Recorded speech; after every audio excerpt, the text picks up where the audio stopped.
రాష్ట్ర ప్రభుత్వం ప్రతిష్టాత్మకంగా అమలు చేస్తున్న సంక్షేమ పథకాల అమలులో భాగంగా సదాశివపేట పట్టణంలోని 26వ వార్డ్ బసవేశ్వర మందిరం ఆవరణలో నిర్వహించిన ప్రజాపాలన వార్డు సభలో మున్సిపల్ చైర్మన్ అపర్ణ శివరాజ్ పాటిల్ పాల్గొన్నారు.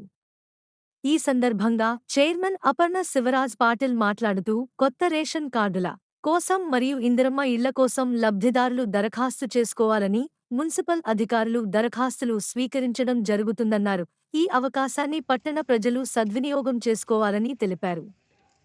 ఈ కార్యక్రమంలో మున్సిపల్ కమిషనర్ ఉమా, నాయకులు గందిగ రాజు, మున్సిపల్ అధికారులు, వార్డ్ ప్రజలు తదితరులు పాల్గొన్నారు.